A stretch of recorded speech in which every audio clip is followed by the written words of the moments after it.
नमस्कार, मैं रविश कुमार। कहीं ऐसा तो नहीं कि प्रधानमंत्री पद का मसला आप लोगों को थकाना शुरू कर दिया है? कोई बिना घोषित हुए दावेदार बना घूम रहा है तो कोई घोषित किए जाने पर दबाव डाले जा रहा है।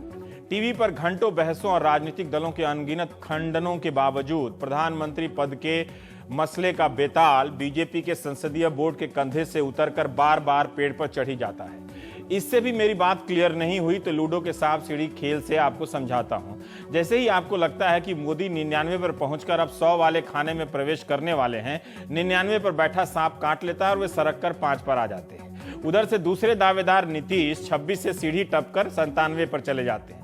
दोनों कभी सीढ़ी चढ़ते हैं, दोनों को बारी बारी से सांप काट लेता है। मजा लीजिए, ऐसे किस्सों और किरदारों के बिना राजनीति बोर करती है।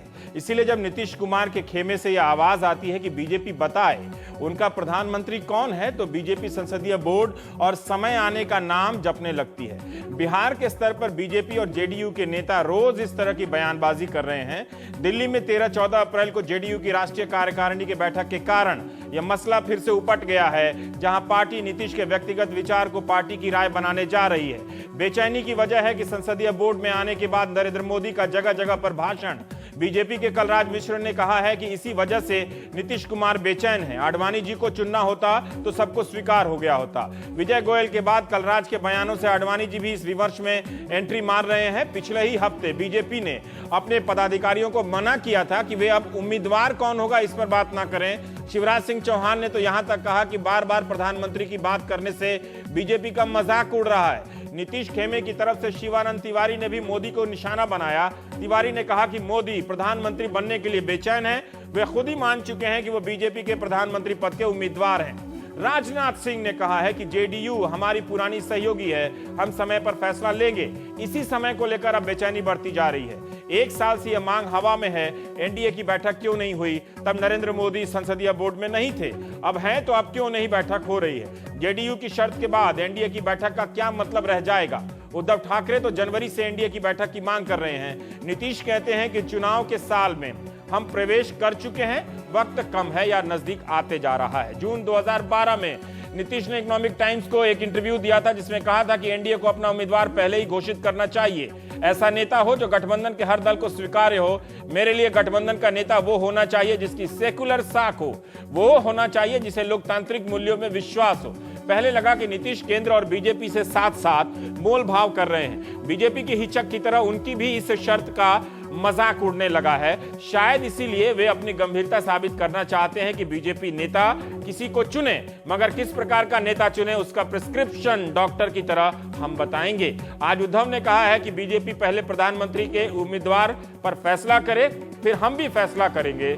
शरद यादव किसी प्रकार के मतभेद से इनकार कर रहे हैं। बताइए, कांग्रेस के मनीष तिवारी ने जनता दल यूनाइटेड और बीजेपी के बीच सेकुलर साख को लेकर पक रही खिचड़ी से एक दाना उठाकर एक चुनौती पेश कर दी है। कहते हैं कि किस तरह के भारत की हम कल्पना करते हैं, यह मूलभूत बुनियादी फर्क है भारत की राजनीति में। और अब ये जो आवाजें हैं, ये राष्ट्रीय लोकतांत्रिक गठबंधन एनडीए के बीच में से भी आनी शुरू हो गई हैं। और ये बेहतर रहेगा कि एनडीए के जो बाकी घटक दल हैं वो भी इस बात को साफ करें कि क्या वो धर्मनिरपेक्षता में विश्वास रखते हैं या वो सांप्रदायिक राजनीति का साथ देंगे।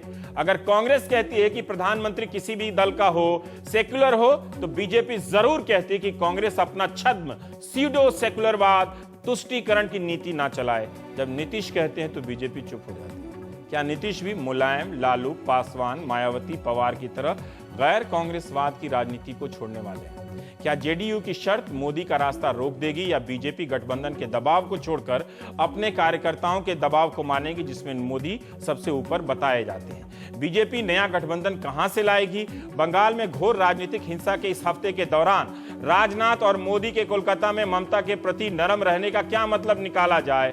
मोदी ने केंद्र राज्य संबंधों का जो सवाल उठाया, क्या वो चारा सिर्फ ममता के लिए था या नीतीश के लिए भी इशारा था? प्राइम टाइम में हम बात करेंगे, क्या नीतीश मोदी को रोक पाएंगे या मोदी नीतीश को छोड़कर बीजेपी को बाईपास से निकल जाएंगे? ये भी हमारे साथ है, हमारे खास मेहमान हैं जीवीएल नरसिम्हा राव साहब हैं, आप भारतीय जनता पार्टी के नेता हैं। राहुल नार्वेकर जी, प्रवक्ता शिवसेना। अली अनवर अंसारी, सांसद जेडीयू।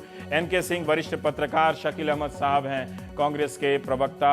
आप बड़े खास लोग यहाँ मौजूद हैं। अली अनवर साहब, मुझे ये एक बात का जवाब चाहिए था आपसे कि ये टाइम को लेकर आप बेचैन हैं? आपको लगता है कि अब टाइम आ गया है, बीजेपी बता दे, 1-2 महीना, अगस्त, सितंबर, अक्टूबर, नवंबर तक नहीं रुकेंगे आप?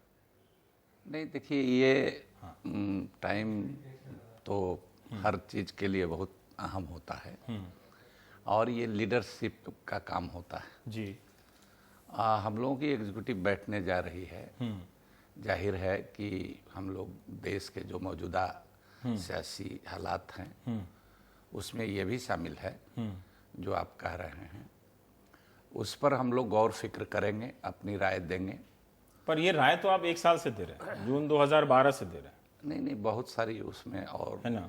रोज और क्या स्पष्टता चाहिए? आपको क्या लगता है कि ये कंफ्यूजन और बढ़ा है नरेंद्र मोदी के ज्यादा घूमने से, ज्यादा भाषण देने से? हाँ, कुछ लोग बहुत बेताब जो हैं, हाँ, उससे कई तरह का मैसेज गया है। कई लोगों ने ये मान लिया है कि वो उम्मीदवार हैं घोषित रूप से।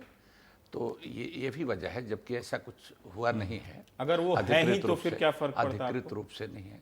नहीं, ये कैसे हैं, क्यों ये मैसेज जाएगा? जब एनडीए का प्लेटफॉर्म है, जब हम लोगों ने ये कह दिया है कि भाई जो बड़ा दल है उसको पहल करनी चाहिए। और देखिए रवीश जी, ये देश के लोग भी चाहते हैं, ये सगुण उपासना का देश है, उसमें एक मूर्त सामने होना चाहिए। अभी सब बात निर्गुण में चल रही है। कहाँ निर्गुण में चल रहे हैं? वो तो पूरा सगुन मतलब घूम रहे हैं कबीर की तरह, यहाँ से लेकर वहाँ। तो वो सही है। हाँ, अनधिकृत रूप से तो अधिकृत रूप से चीजें आनी चाहिए, तब ना हम लोग रिएक्ट करेंगे। एक अगर आपको लगता है कि वो टाइम आ गया कि अधिकृत रूप से बताइए? नहीं, हम लोग कहेंगे, टाइम तो लीडरशिप तय करता है, लीडरशिप तय करता है। आप क्या फील हम लोग सेनानी हैं। हम लोग सेनानी क्या महसूस, जैसे बीजेपी के सेनानी साफ साफ महसूस करते हैं कि भाई बीजेपी में जो राजनीति हो मोदी जी को बनाइए। हम लोग हर तरह से लड़ने के लिए तैयार हैं। किससे? चुनाव मुहाने पर है, चुनाव में लड़ने के लिए तैयार हैं। मैं शकील जी से लड़ने की बात नहीं कर रहा हूं, मैं मोदी जी से लड़ने की बात कर रहा हूं। इस पे आइए, पॉइंट पर आइए। आपको चाहिए क्लैरिटी? हर चीज में क्लैरिटी चाहिए।